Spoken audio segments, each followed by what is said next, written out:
India voice, आपकी सोच, आपकी आवाज। नमस्कार, बहुत स्वागत है आपका खबर हरियाणा में। मैं हूं आपके साथ प्रज्ञा मिश्रा। बुलेटिन की शुरुआत करेंगे, लेकिन उससे पहले सीधे आपको ले चलते हैं रेवाड़ी, जहां खेत बचाओ अभियान का समापन समारोह हो रहा है, जहां सीएम नायब सिंह सैनी लाइव आ रहे हैं। क्या कुछ कह रहे हैं, चलिए आपको सुनाते हैं। भाई और शुभकामनाएं देता हूं। भाइयों बहनों, आज से हरियाणा एफपीओ मिशन 2026 का ये शुभारंभ भी किया जा रहा है। साथियों, इस समय प्रदेश में कृषि, बागवानी और डेयरी जैसे क्षेत्रों में लगभग 775 किसान उत्पादक संगठन साथियों काम कर रहे हैं। आज शुरू किए गए इस नए मिशन का मुख्य उद्देश्य हमारे छोटे किसान समूहों तथा किसान उत्पादक संगठनों यानी कि एफपीओ को सशक्त एवं आत्मनिर्भर बनाना है।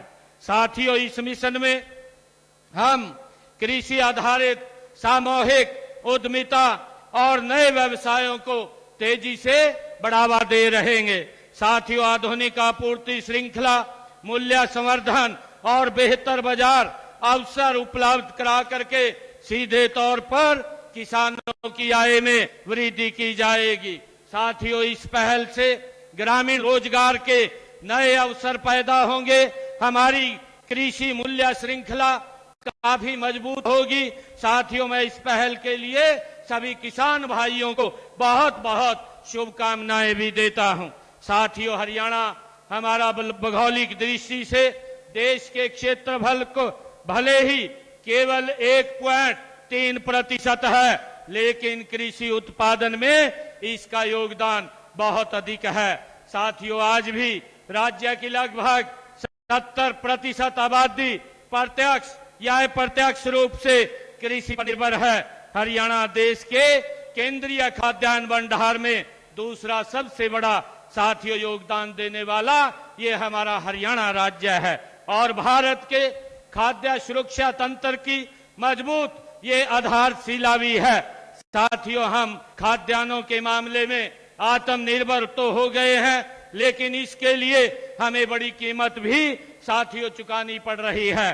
अधिक पैदावार की होड़ में रासायनिक खादों और कीटनाशक दवाइयों का अंधाधुंध प्रयोग से हमारी जमीन, जल और वायु ये प्रदूषित हुए हैं। जमीन की उर्वरा शक्ति साथियों, किसान भाइयों, ये कम हुई है और हमारा खान पान ये जहरीला हो गया है।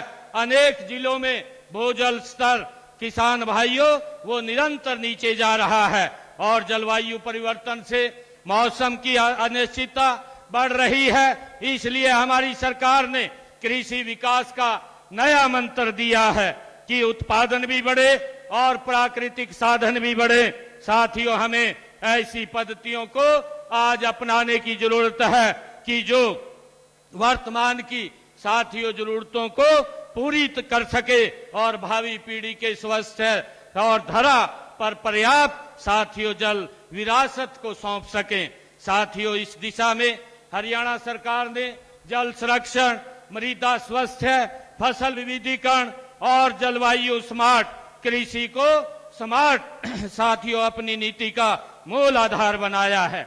मेरा पानी मेरी विरासत योजना में धान के स्थान पर भी कम पानी वाली फसलों को अपनाने के लिए प्रति एकड़ 8,000 रुपए की वित्तीय सहायता वो हरियाणा सरकार के द्वारा दी जा रही है। साथियों, इस योजना के तहत हमने पिछले वर्षों में 1,48,000 से अधिक किसानों ने 2,34,000 एकड़ क्षेत्र में वैकल्पिक फसलों की बुवाई की है। इसके लिए हमने 166 करोड़ 34 लाख रुपए की सहायता ये किसानों को की है। अब रुक कर लेते हैं खबरों की ओर। मुख्यमंत्री नायब सिंह सैनी ने दिल्ली के व्यापारियों के साथ संवाद कर उन्हें हरियाणा में निवेश के लिए आमंत्रित किया है।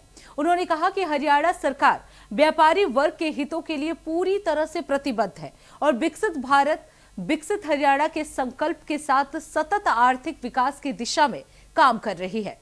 मुख्यमंत्री ने भरोसा दिलाया कि राज्य से युक्त आधुनिक मार्केट विकसित की जाएगी, जहां आने वाले दशकों तक बुनियादी ढांचे से जुड़ी समस्याएं ना हो। उन्होंने कहा, बेहतर आधारभूत सुविधाएं, निवेश अनुकूल नीतियां और पारदर्शी व्यवस्थाओं के माध्यम से हरियाणा को व्यापार और उद्योग का प्रमुख केंद्र बनाया जाएगा।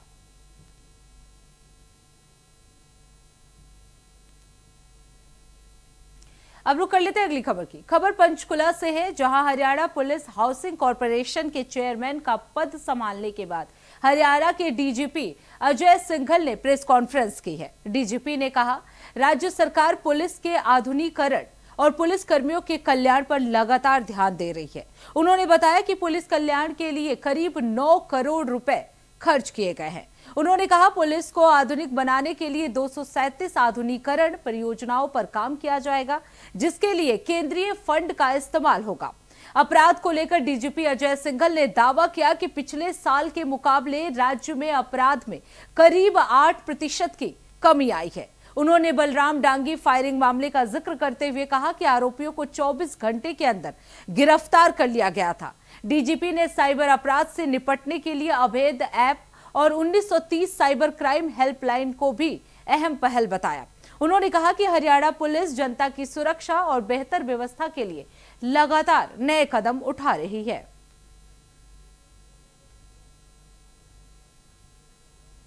माननीय प्रधानमंत्री श्री नरेंद्र मोदी जी ने नवंबर 2025 में आयोजित डीजीपी आईजीपी कॉन्फ्रेंस में वर्ष 2026 को पुलिस मॉडर्नाइजेशन एंड वेलफेयर का वर्ष घोषित किया था और प्रधानमंत्री जी के इसी विजन के अनुरूप माननीय मुख्यमंत्री जी श्री नायब सिंह जी सैनी जी ने हरियाणा पुलिस के मॉडर्नाइजेशन और पुलिस वेलफेयर में पूरा सहयोग और मार्गदर्शन प्रदान किया है।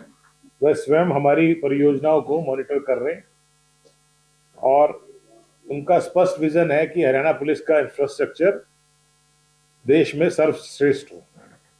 इसी सोच के साथ मुख्यमंत्री जी ने विजन 2030, विजन 2047 तैयार किए और उनको रिव्यू किया, पर्सनली रिव्यू किया। माननीय प्रधानमंत्री जी की डायरेक्शंस थी कि पुलिस को स्मार्ट होना चाहिए। स्मार्ट का जो एक्रोनिम उन्होंने बताया कि strict and sensitive, modern and mobile, alert and accountable, reliable and responsive, techno savvy and trained. अब रुक कर लेते हैं अगली खबर की। चरखी दादरी में संत कबीर जयंती के अवसर पर धर्मवीर सिंह ने कहा कि राजनीतिक दलों को दूसरों पर आरोप लगाने के बजाय आत्ममंथन करना चाहिए। उन्होंने पेपर लीक और बेरोजगारी के मुद्दों पर विपक्ष के आरोपों का जवाब देते हुए कहा, सरकार इन चुनौतियों से निपटने के लिए लगातार प्रयास कर रही है। राजनीतिक की बजाय उनका सामाजिक जीवन में, क्योंकि एक ऐसा बच्चा अनपढ़ होते हुए जो विचारधारा उनकी थी सारा तोड़ तो कर रखा था उन्होंने, और वो केवल इंसान के तौर पर नहीं, जीव जंतु कोई भी हो, किसी को नुकसान ना पहुंचाओ। ये धर्म की, जात की, क्षेत्र की, लिंग की जो हम भेदभाव करते हैं, ये अच्छी बात नहीं है। और सबसे बड़ी बात थी कि दूसरा में बुराई ना निकालो, अपने अंदर तो झांक के देख लो।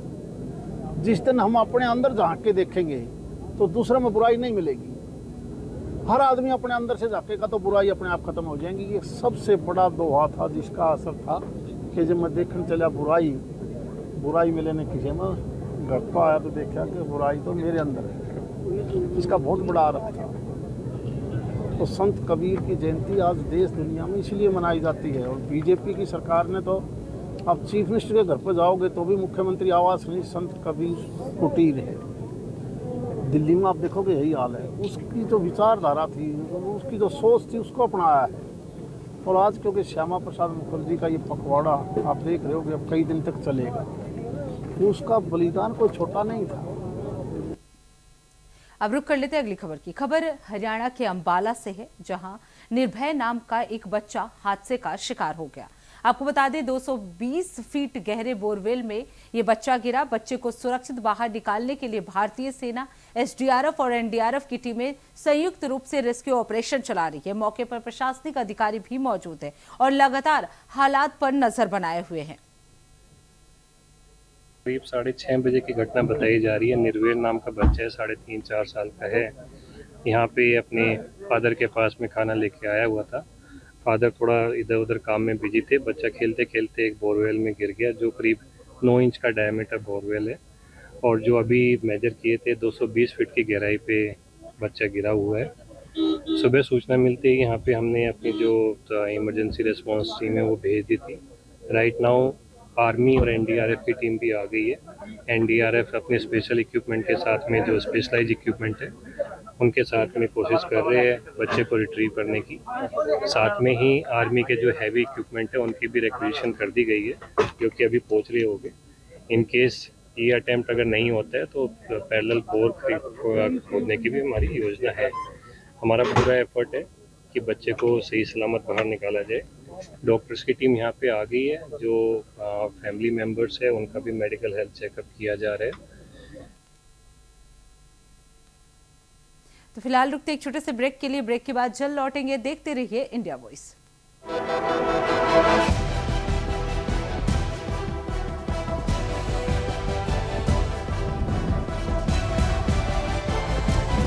इंडिया वॉइस, आपकी सोच, आपकी आवाज।